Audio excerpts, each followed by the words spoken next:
The America's Democrats podcast, a project of 21st Century Democrats, is made possible by contributions from our listeners. Want to do more? Go to americasdemocrats.org and click Donate. And thank you for allowing us to be your voice. And if you enjoy the show, please share it with your friends on Facebook and Twitter, and leave us a review on your favorite podcast app.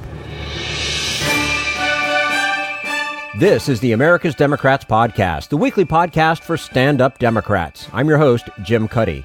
This week, a deep dive into digital warfare and the threat to American democracy, plus how conservative donors, activists, and businesses are reshaping politics at the state level.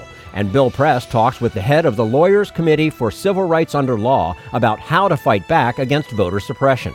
Had enough of Fox News, the House Freedom Caucus, and Donald Trump? If you want the facts that you won't get from them or from the fake news sites of the alt-right, then stay tuned. Our sponsor, 21st Century Democrats, works hard to get everyday Democrats involved in returning our party to its roots and to success at the ballot box. Sit back and listen, then stand up and fight, and follow 21st Century Democrats on Facebook for all the latest progressive news. We're glad you can join us. Peter Daou is a veteran blogger, digital strategist, and political operative. His new book takes us inside the online world of right-wing extremism. He argues it's a battle for the soul of America, and all of us need to engage. And we say hello to Peter Daou. He's an American raised in Beirut, where he survived the Lebanese Civil War to rise to the top of U.S. politics, serving as a digital media strategist in 2 presidential campaign war rooms. He has advised major political figures, including Hillary Clinton and John Kerry, and was described by the New York Times as one of the most prominent political bloggers in the nation. He is also the author of Digital Civil War, Confronting the Far-Right Menace. Peter Daou, thank you so much for joining us today on the America's Democrats podcast. It's my pleasure. Thanks for having me. We're happy to have you with us. Your book offers topography, so to speak, of our nation's latest quote-unquote civil war. Take us to the front lines. Where is this digital civil war being fought?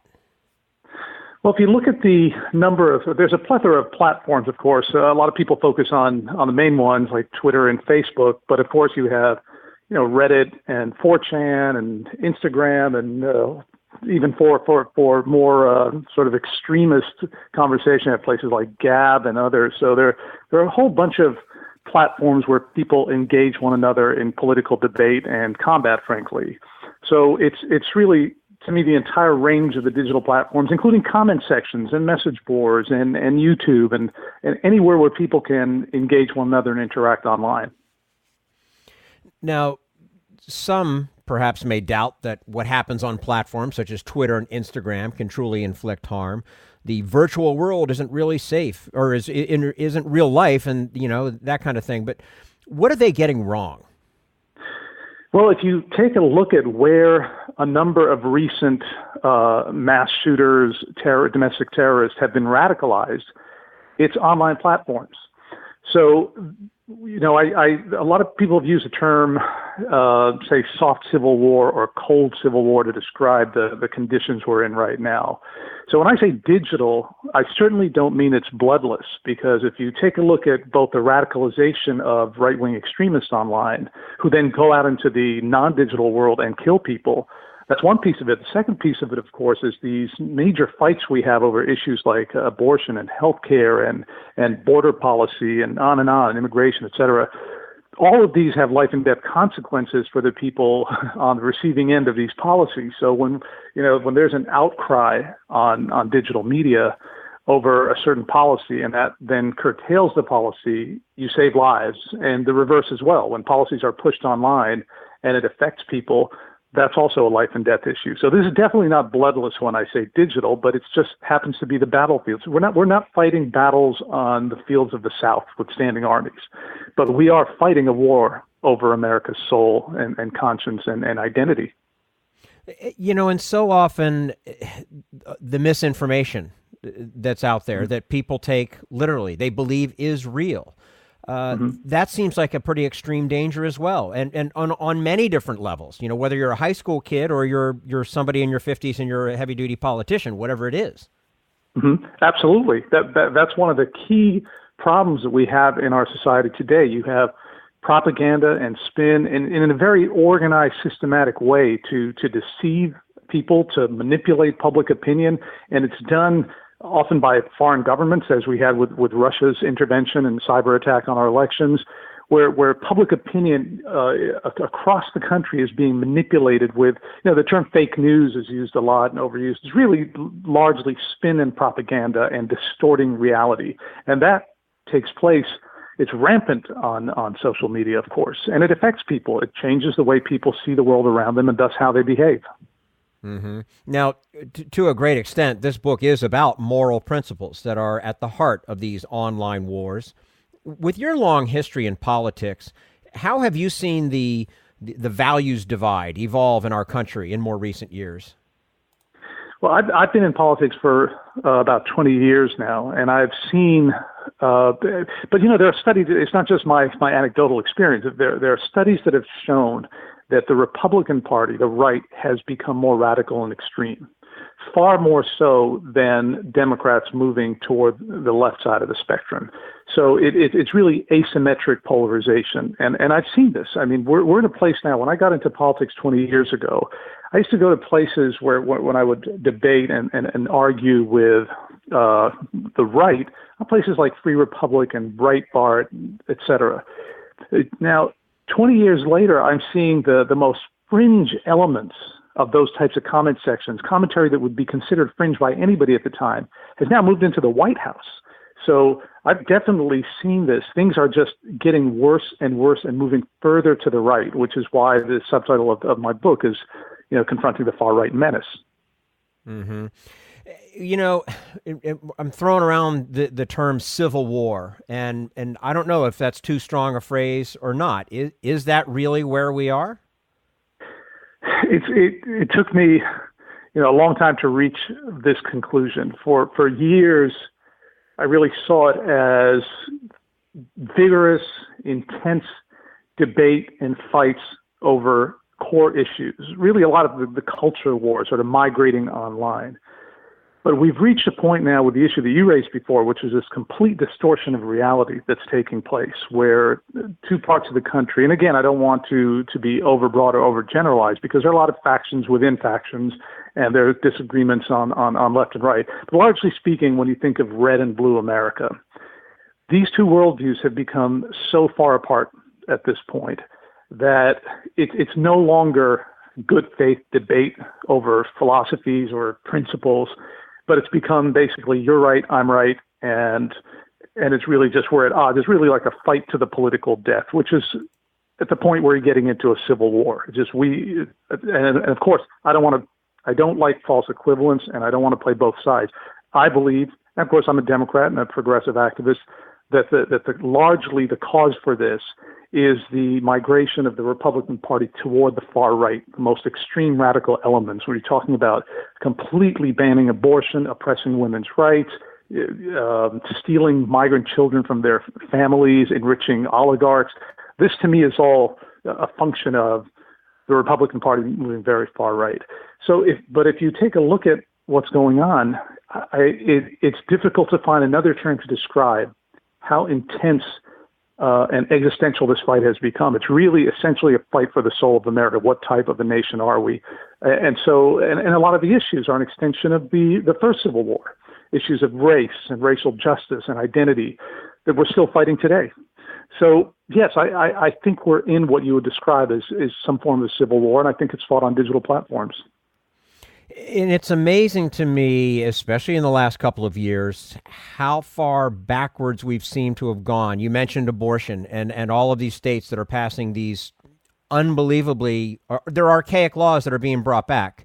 How much has the misuse of social media and the misuse of the digital world has created this? Does it allow them to just give out the wrong message and to let people believe what they want to believe, whether it's true or not? Well, I certainly feel, and I think there's a ton of evidence to support it, that digital platforms, whether it's YouTube, Facebook, et cetera, have contributed to the capacity for the Republican Party and right-wing media to essentially program us large segment of the population to believe certain things and to see things in a certain way. The right-wing media apparatus with Fox News and Sinclair and on, and talk radio, hate radio, actually, really, if you want to think about what it is. It's basically hatred of liberals and Democrats, has been able to create an entirely different reality for maybe a third of the population or maybe more. So in that way, yes, with the advent of social media, they have more of a capacity to do this and to essentially have a population riled up, appealing to the worst impulses in human beings. Now, with the abortion thing, I have to say, it's easy to think of it as a reversion to some old bad play, but frankly, there's been nothing like this ever. These laws are unlike anything we've ever seen even 100, 150 years ago, where abortion was actually more acceptable than what we're seeing now. This is radical. It's extreme. It's unlike anything we've seen. It's essentially The Handmaid's Tale come to life in America, and it should be chilling to anyone who's looking. We're speaking to Peter Daou. He's the author of Digital Civil War, Confronting the Far-Right Menace. And so, Peter, let's look at the right. The right has somehow or another been remarkably good at fighting this online war, it seems. What's behind their success? It is true. They've been exceptionally efficient at doing it. It's really interesting. There's a sort of a two-pronged assault on truth that right-wing media does, or the right is able to do. So they've created this massive right-wing media infrastructure over the decades, over 50, 60 years now.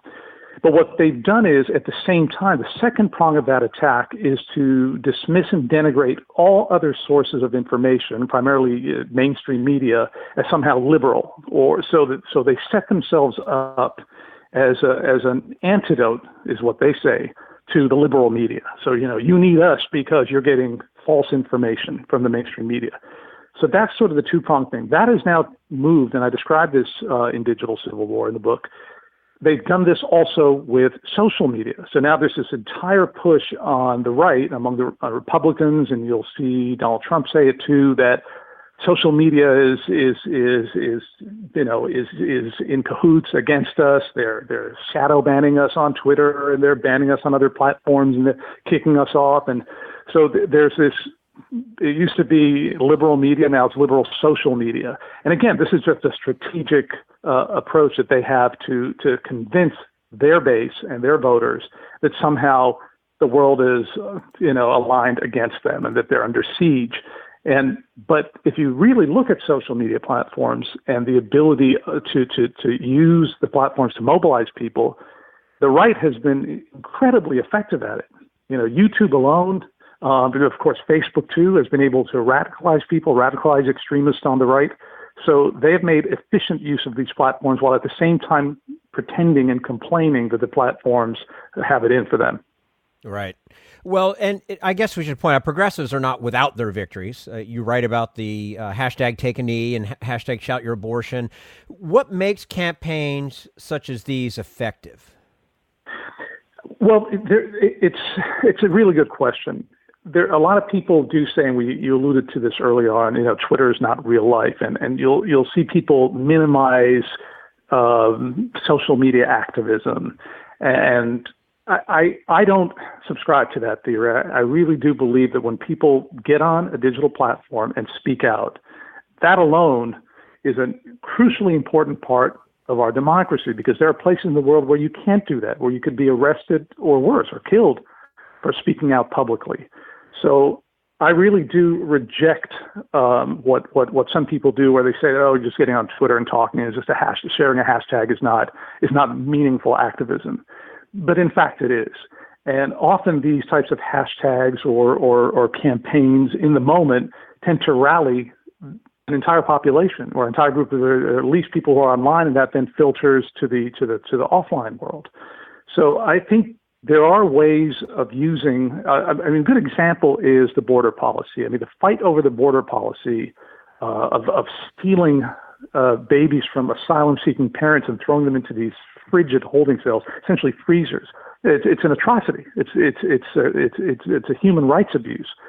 But you'll see a massive outcry that took place predominantly online and, of course, then into the media, that had some effect of mitigating it. It has not stopped it, unfortunately, but it certainly did create enough of an outcry. So I think, what you're saying is true. These types of hashtag campaigns or, bringing people around a particular issue on social media can have a very powerful non-digital effects. I hate saying real world because I don't think social media is not the real world. It's all the real world, but there's, the digital world and the non-digital world.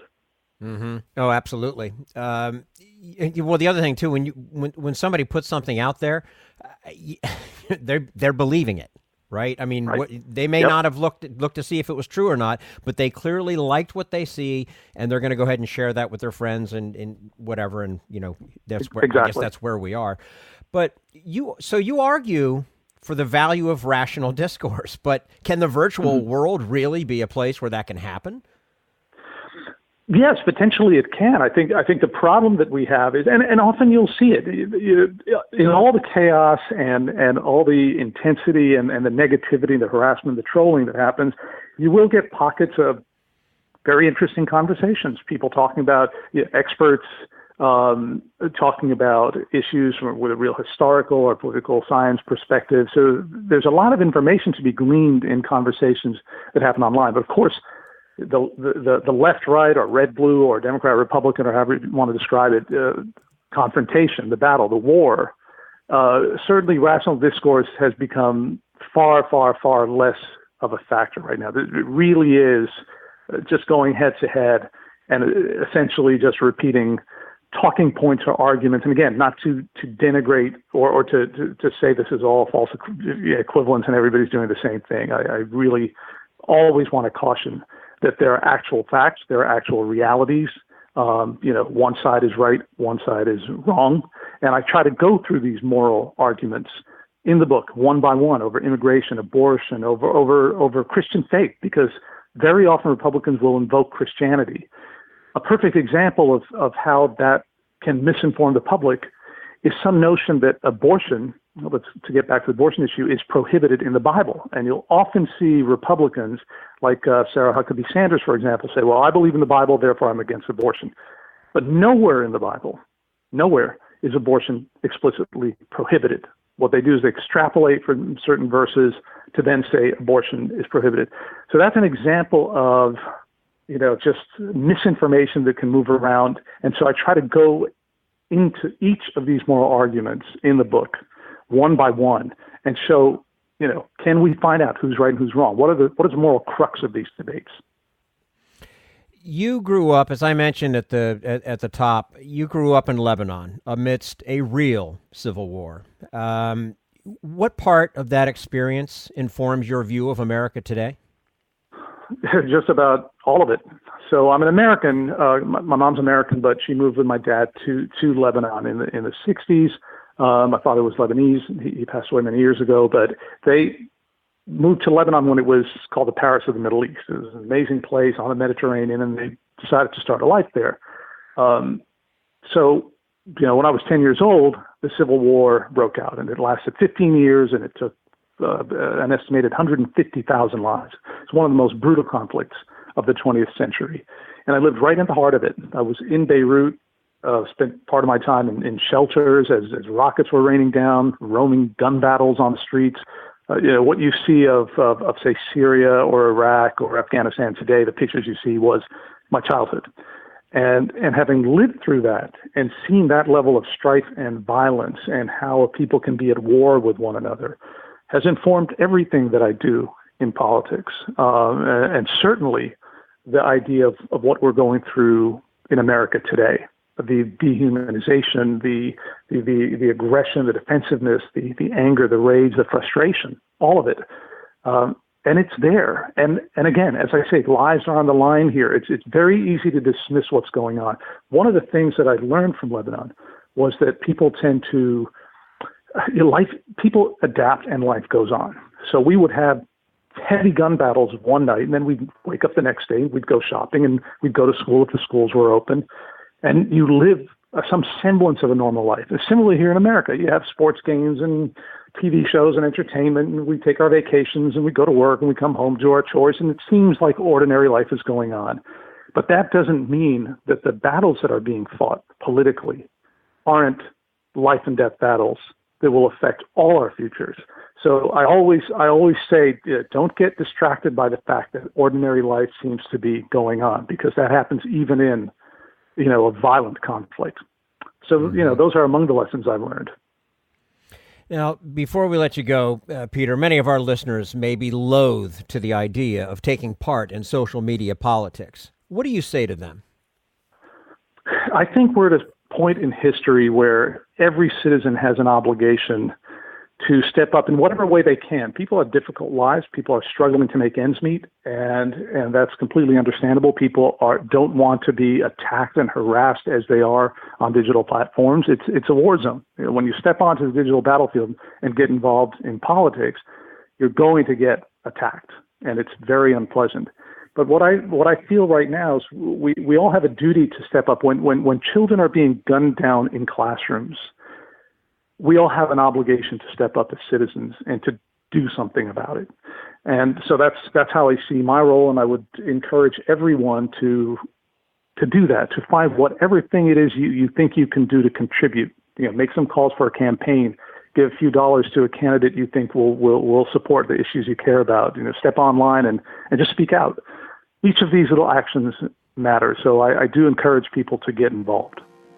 Okay. Peter Daou, author of Digital Civil War, Confronting the Far-Right Menace, joining us today on the America's Democrats podcast. Peter, we appreciate your time with us today and look forward to having you back again with us soon. It's my pleasure. Thank you so much for inviting me. I appreciate it. You're quite welcome. And this is the America's Democrats podcast, the weekly podcast for stand-up Democrats.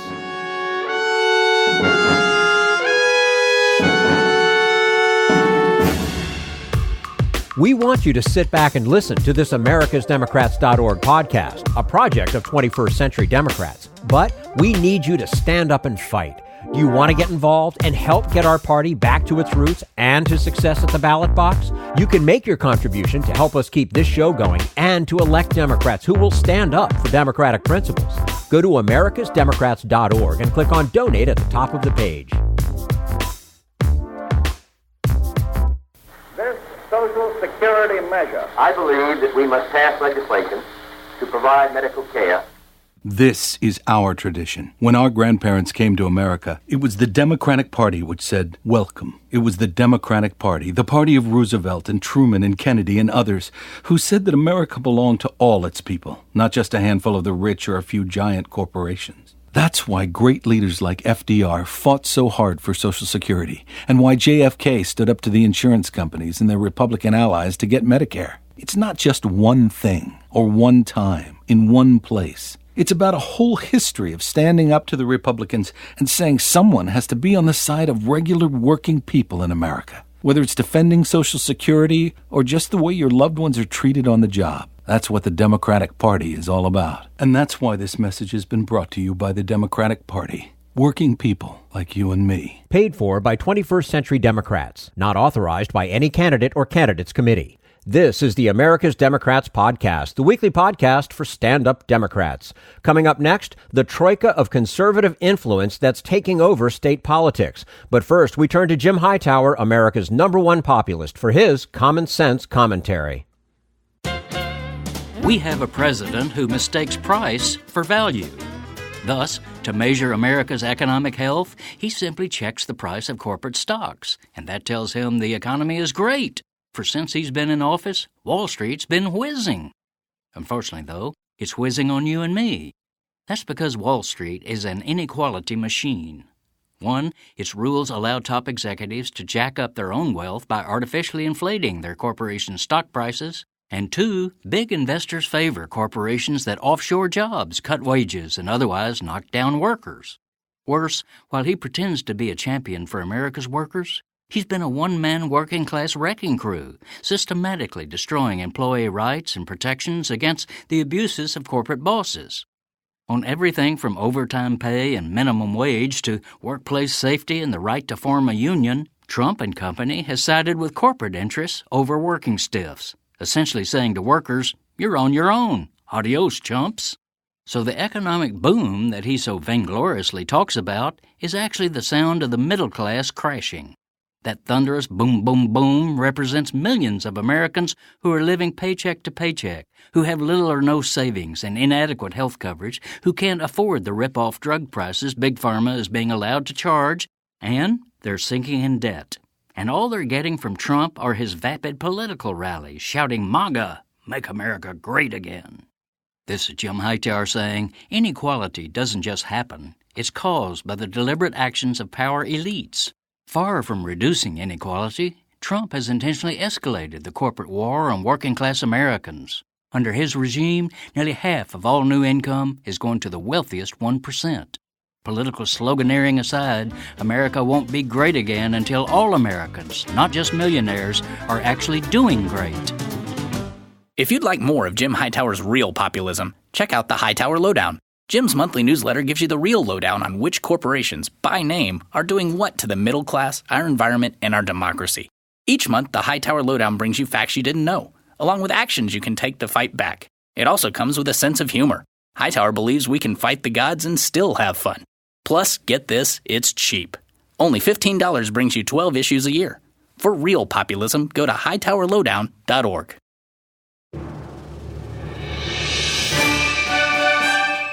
This is the America's Democrats podcast, the weekly podcast for stand-up Democrats. Author and scholar Alexander Hertell Fernandez says that progressive Democrats need to rethink their fight to gain and keep control in state politics. His new book examines how conservative donors, activists, and businesses are using their power to transform state policy and politics, and how progressives can fight back. And we say hello to Alexander Hertell Fernandez. He's an assistant professor of international and public affairs at Columbia University's School of International and Public Affairs, where he studies the political economy of the United States with an emphasis on the politics of organized interest and public policy. His most recent book is State Capture: How Conservative Activists, Big Businesses, and Wealthy Donors Reshaped the American States and the Nation. Alexander Hertell Fernandez, thank you for joining us today on the America's Democrats podcast. Well, thanks so much for having me. I'm looking forward to our conversation. Well, thank you. It's our pleasure to have you with us. So let's start off by having you introduce us to the Troika. Who are they and what do they do? That's a good place to start. So the book that you kindly mentioned, State Capture, is about the development of what I call the right-wing Troika. These are three organizations that operate on the right in American politics, and they're national in the sense that they have a presence all across the country, but they're oriented on state policy and politics, and their goal is to shift the governing agenda of America's states in a rightward direction on a variety of economic issues. And the Troika includes Americans for Prosperity, which is a federated advocacy group that's a key part of the political network assembled by Charles and David Koch. Americans for Prosperity has over 3 million grassroots activists, paid staff in 35 states, and millions of dollars that it spends on election campaigns, but also in pushing public policy all the way from the presidency down to school board elections. AFP is buttressed by the State Policy Network. That's a network of conservative, right-leaning think tanks that operate across all 50 states, putting out research reports, testifying on behalf of legislation, and providing media commentary that supports many of the same priorities as AFP. And the granddaddy of the Troika, the oldest of the three organizations, is, of course, the American Legislative Exchange Council, or ALEC, that's been operating since the 1970s and brings together conservative state legislators with private sector companies, conservative philanthropists, and advocacy groups to draft model bills that it then encourages state lawmakers to pass. The reason why I call these three organizations the Troika is not because they are all the same or they're supported by the same sorts of donors, but because they work together hand in glove to promote a similar agenda. And even though they have different tactics, ALEC focuses on model bills, AFP has the grassroots activists, and the State Policy Network has think tanks and research reports, they're all pushing in the same direction. What are the issues where the Troika has been most effective?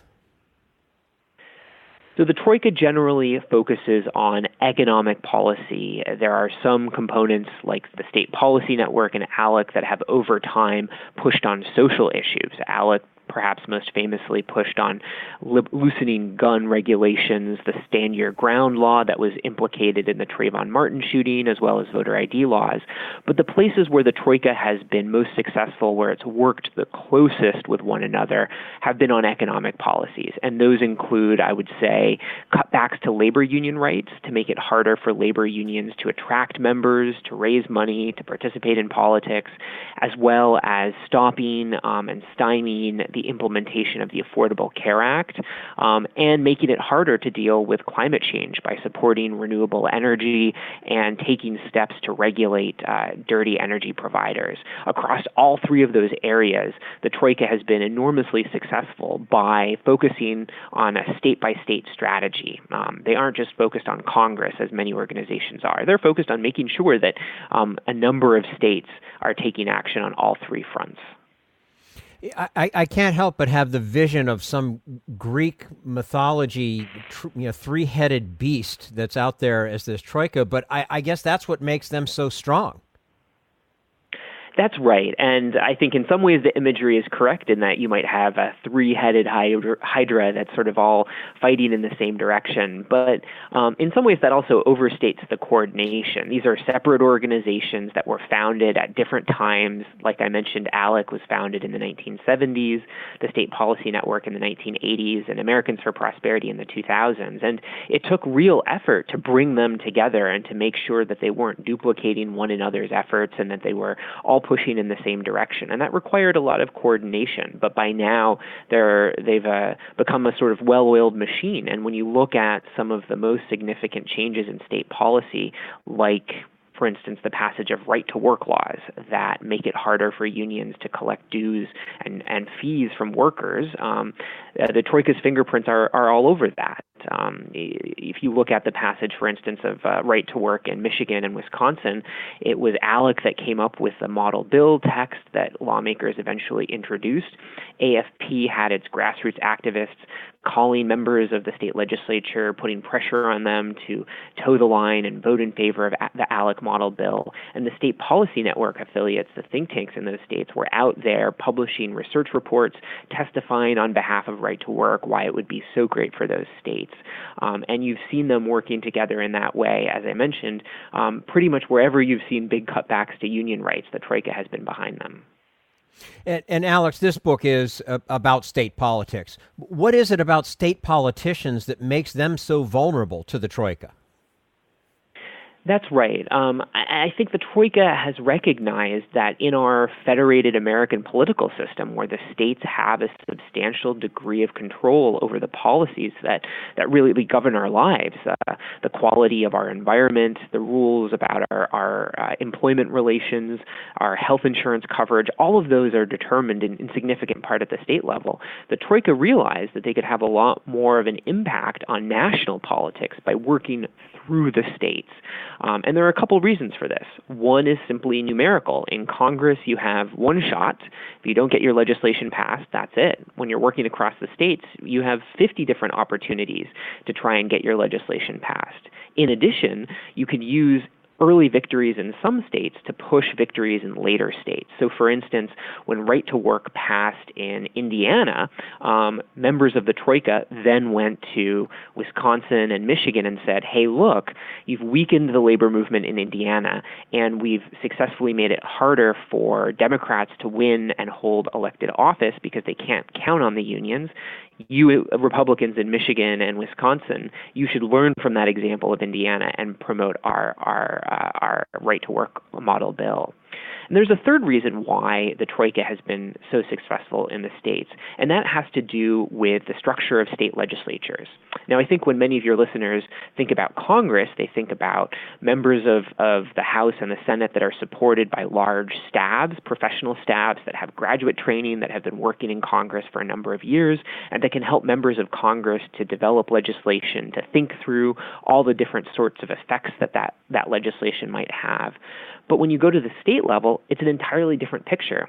in most states, lawmakers don't have that kind of professional staff. They're maybe lucky if they have one or two staffers that they share with other lawmakers during the legislative session, and they certainly don't have staff outside of the legislative session.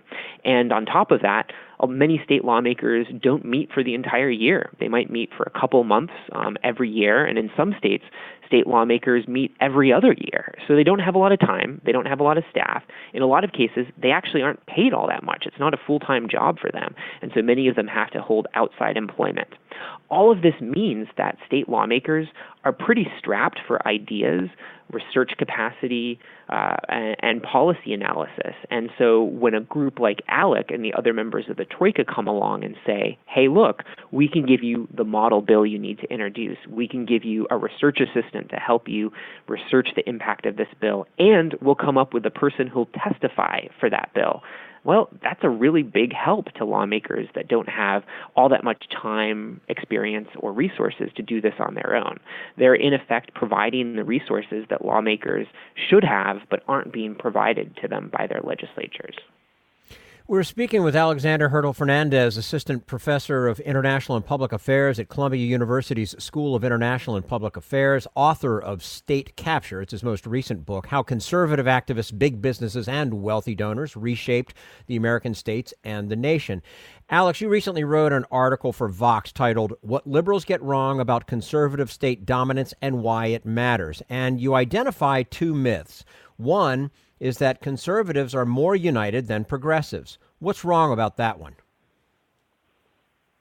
Well, thanks for mentioning the article, which I think draws out a couple of the myths that I try and refute in the book. So in my research, I spend a lot of time talking to progressive donors and progressive organizations. And one of the things I hear a lot from folks on the left is that, well, conservatives have an easier time building organizations and engaging in the sort of cross-state policy advocacy that the Troika does, because they're all on the same page. They all want smaller government. They all want lower taxes. They all want less regulation. Whereas when you look at progressives, they want lots of different things. Some progressives want to focus on gay rights. Some progressives want to focus on the environment. Some progressives want to focus on labor rights. And those are all sort of pulling in separate directions. And so the logic goes, conservatives have an easier time building these powerful organizations because they can all just push for the same priorities, whereas conservatives are pulled in these separate directions. But as I show in State Capture, I think that's a bit of a myth. I think it's a bit of a myth because if you look through the history of a group like ALEC, conservatives were often pulled in separate directions. And ALEC, for instance, was bringing together private sector companies that cared a lot about lowering corporate taxes, but they were also in favor of some regulations and subsidies that made it easier for them to compete or that shut out their opponents. But ALEC also had, in addition to those companies, libertarians who wanted smaller government all around, even if that meant cutting business-friendly subsidies or business-friendly regulations. And, of course, you have social conservatives in groups like ALEC, especially in its early years, that wanted the organization to fight abortion, to fight gay rights, to focus on drugs and the family and welfare reform. Those were all things that private sector businesses, for the most part, didn't really care about, or worse, were afraid to be involved with. They didn't want the controversy associated with dealing with things like abortion or gay rights. And so those posed real difficulties to the organizations like ALEC that were trying to build a broad coalition on the right. And they had to come up with very specific organizational methods in order to overcome those barriers. I think progressives can learn from that by looking at the places where conservatives knit together these coalitions of otherwise very diverse interests, using organizational strategies and prioritizing certain legislation over others. And then there is another myth you identify. It's that it's all about money. It's not? That's right. I was being a little bit flippant when I wrote that, but I do think that there is an important strand of truth to that. As someone who studies money and politics, I certainly think money matters. But I think, again, when you spend time talking to progressive organizations, activists, and donors, you get a sense that conservatives are successful because they have folks like the Koch brothers or Sheldon Adelson who can bankroll their organizations. And while it is true that conservatives can count on many wealthy donors to support their organizations, it's not the case that progressives are lacking in donations either from wealthy individuals or from organizations like labor unions or philanthropic foundations. So progressives have quite a bit of money that they can count on as well. But I think the real difference is how the left and the right spend that money. If you look at how conservatives have spent money in cross-state organizing, they have spent it in building up infrastructure all across the country, not just in conservative states. They've also invested pretty heavily in policies that build political power over the long run. So take the example of right-to-work laws, the policy I was mentioning earlier that makes it harder for unions to raise revenue. The Troika has throughout its history, pushed right-to-work laws, not just as a way of weakening labor unions, but they've been very clear. It's a political weapon that disadvantages liberals and Democrats, because if unions are weaker, it's harder for Democrats to win and hold office and to pass progressive policy, as I've shown in some other research that I've done. That's an example of a power-building reform that really pays off over the long run. It's an investment that can yield additional dividends for the right. I think on the left, there's been a much greater reluctance to think about policy as a tool for building power in this way.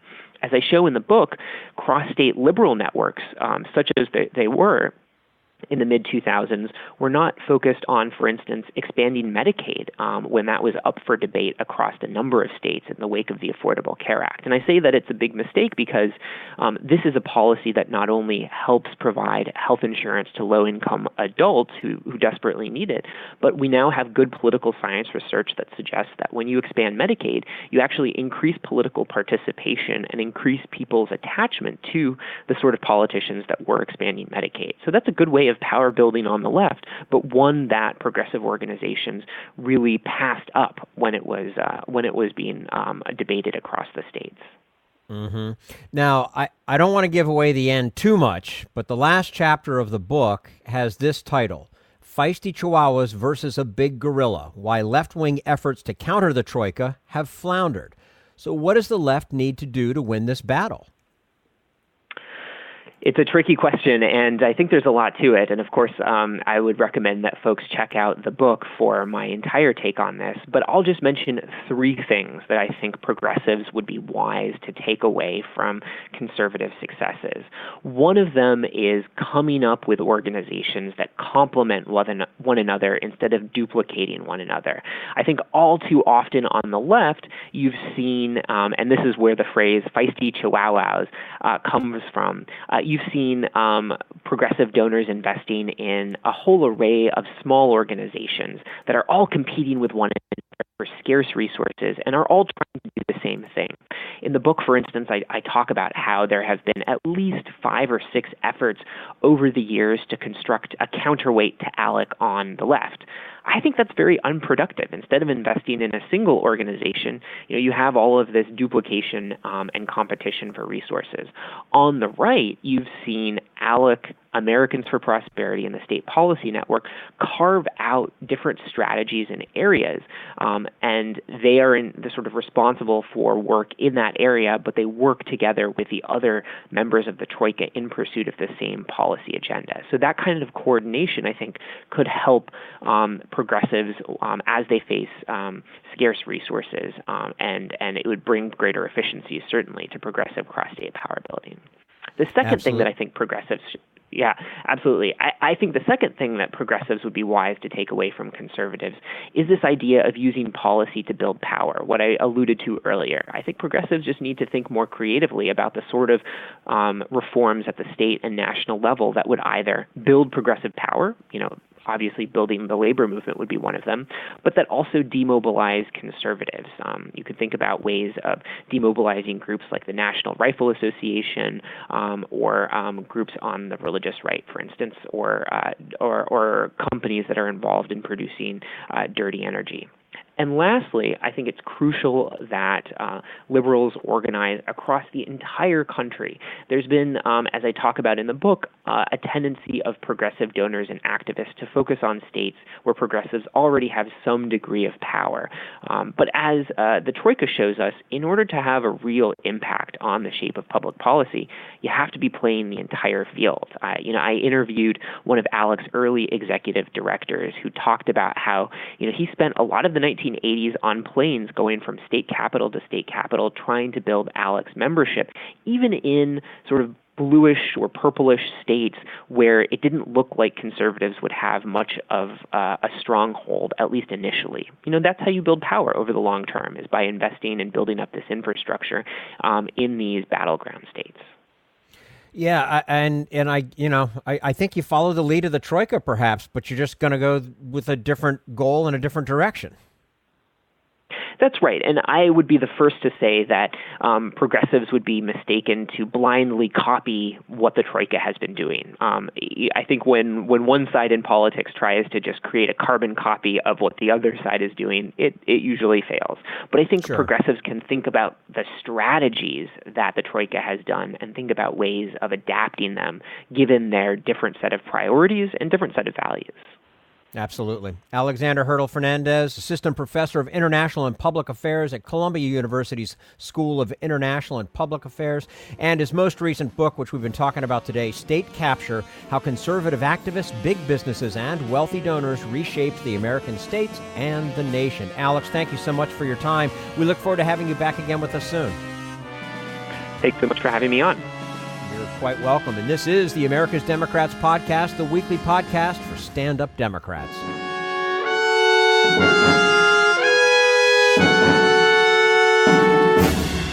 We want you to sit back and listen, but we need you to stand up and fight.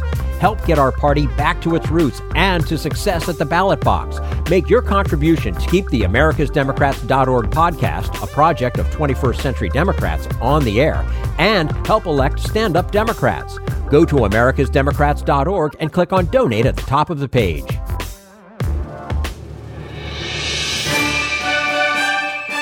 This is the America's Democrats Podcast, the weekly podcast for stand-up Democrats. And now Bill Press talks with civil rights advocate Kristen Clark about how to protect the most fundamental tool of American democracy, the right to vote. I wanted to talk first about the issue of voter suppression, which I think is such an important issue facing this country. And I mean, maybe I'm old-fashioned, but I sort of grew up believing that we should encourage everybody to vote, and that basically the more people who voted, the better democracy we had. What's wrong with that theory? I feel like that's civics 101, right? Voting is at the heart of our democracy. It's how it functions. It's how it operates. And, I often think about the struggle that we've seen unfold in our country to extend the franchise to everybody, to women, to African Americans. And it is unfortunate that in 2019 we see so many people working to lock people out of the ballot box by erecting hurdles that make it harder for people even to register to vote. To me, this is an issue that we should be sounding an alarm about everywhere across our country. Voter suppression is alive and well, and these are all efforts aimed at locking out people of color who have been historically disenfranchised across our country. And we have a history of that, right? It's not just today that this has popped up. I mean, look back in American history, there's a sad history of denying people the right to vote or making it more difficult for them to vote. Going back to colonial times? I don't know. Yeah, and we can't ignore that history because it explains how we got here and makes clear that while we've made progress, that there's still such a long road to travel. I think back to Jim Crow, where we saw violence used as a tool to lock people out of the ballot box. I think about the literacy test and the understanding clauses and activists who had to count jelly beans in a jar in order to get the right to merely register to vote. And then I think about where we are today, where officials are resorting to very similar tactics to lock many of those same people out. We can't forget about that history. We can't forget about those who fought, like John Lewis, a true hero in our country who still bears the battle scars from fighting for the right to vote.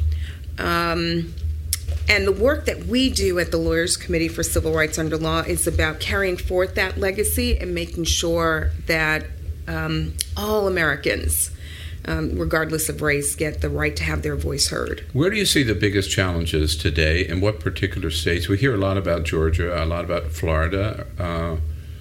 I'm sure they're not the only states. Where do you see the biggest challenges? So if we were having voter suppression kind of on trial today, for me, Exhibit 1 would be Georgia.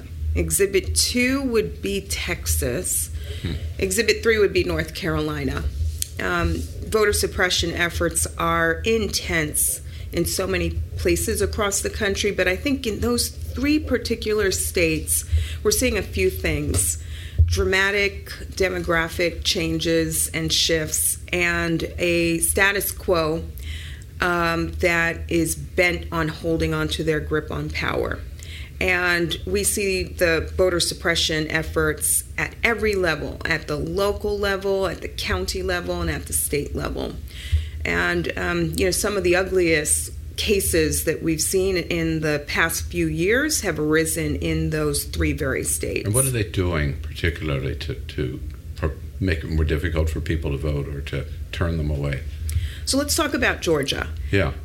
We helped beat back an effort in Randolph County, Georgia, where officials sought to close 7 of 9 polling sites.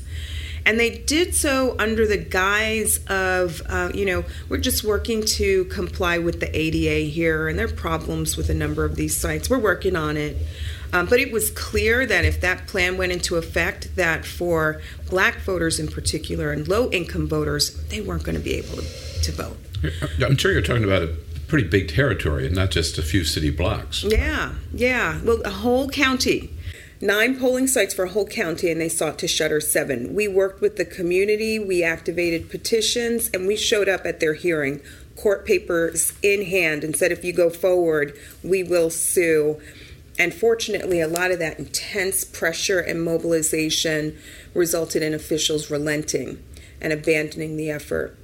Then let's look at Macon-Bibb County. This is a very rural county where officials sought to move a polling site from a majority black school to the local sheriff's office. And the community immediately responded and said, look, this is not a neutral place, a welcoming place for black voters. Yeah, or a comfortable place for a lot of people. Yeah, right? Common sense. And they resisted and refused to move the site. And so we worked with the community and activated a petition procedure that ultimately got that change reversed, and the site was moved to a local black church. Then let's go to the state level. This is a place where we've been fighting a scheme called Exact Match for years. We sued Brian Kemp back in the 2016 election cycle. Secretary of State. Yep, Georgia. Former Secretary of State. No. People were working to register people all across the state, and their efforts weren't bearing fruit. People weren't ending up on the rolls. So we went in, we investigated, and found out that they had basically come up with this policy that unless every letter, every character, every accent mark on a registration form matches what was in the state's database, which is riddled with errors, that they would just let those forms pile up. And we sued, and ultimately tens of thousands of people made it onto the rolls who otherwise would have been locked out. Only come to find out after our success in the courts that the legislature said, you know what, if Kemp can't do it through policy, we'll do it by law. And lawmakers adopted a law, put it on the books, and Kemp said, okay, I will happily go on ahead and enforce. And we had to sue Kemp again. It's like a game of whack-a-mole with some officials in states who, again, are just brazen in their attempts to lock people out. He knows well that this is a scheme that harms African Americans, Latinos, naturalized citizens whose names are more likely to end up inaccurately reflected in the state's database. But he went forth nonetheless. Well, I want to ask you that. Can you determine whether these efforts are targeted against any particular community, students or African Americans, people of color particularly? We absolutely see a starker impact on African Americans, on Latinos, on Native Americans, and voters of color when it comes to voter suppression. But no doubt, officials are also working to make it harder for students as well. Our voting rights laws, our civil rights laws, are designed to protect that historic problem that we've been up against. Voters locked out of the ballot box on the basis of race. But we have to be concerned about all of these efforts that at the end of the day are about locking out otherwise eligible Americans. So the proponents of some of these measures, and Kemp is one of them, always, and Chris Kobach from Kansas, always say, well, we need to do this because there's such massive voter fraud in this country. Yeah. What evidence do we have of any voter fraud at all? Not much. And in fact, what we find, that is the go-to justification used by anyone whenever they want to make it harder to vote. And the reality is that eligible Americans just want their voices heard. And we've got one of the lowest registration rates of any modern democracy in the world. And if there are any crises that our officials were focused on, it should be figuring out how we get more people out participating and turning out on Election Day, period. Right. And that's a combination. For one thing, you got to make it not so difficult to find a place to vote, or to vote. Yeah, and stop coming up with these false claims about vote fraud. It's all pretext. How did we fight? Your organization is certainly leading the charge, particularly in the litigation area and fighting back these efforts. Is there anything that ordinary citizens can do or are concerned about this? Be vigilant. We need vigilance now more than ever because, what we're finding is that on the ground, local election officials are often working to change the rules of the game. They are purging voters from the rolls, so they should show up to local meetings. They should go and turn out to their registrar's office and find out, where are the minutes from that last meeting that you held? When are you holding your next meeting? And bring pressure to bear on the ground. And when they find something, they should sound an alarm. And we run a hotline called Election Protection. It is the nation's largest nonpartisan voter protection hotline, 866-OUR-VOTE. But that's a place that ordinary citizens can go to when there's something that should be escalated, when there's something that seems fishy, when there's something that might require that the civil rights lawyers step in to hold officials accountable. Right, either before an election or on election day. And that's kind of on the defensive end of what ordinary citizens can do. But what we also need are people who are going out and registering people to vote, people who are working to make sure people know about the dates for elections, know about what's going to be on the ballot.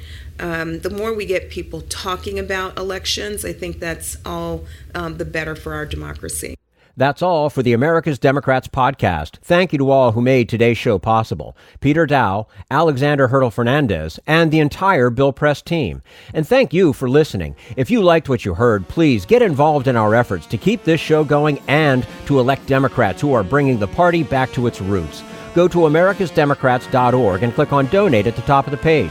And be sure to find 21st Century Democrats on Facebook and Twitter, and leave us a review on your favorite podcast app.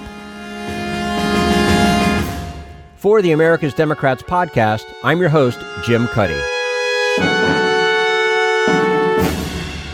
We want you to sit back and listen, but we need you to stand up and fight. Join us. Support the americasdemocrats.org podcast, a project of 21st Century Democrats, and help elect Democrats who will stand up for democratic principles with your contribution today. Go to americasdemocrats.org and click on Donate at the top of the page.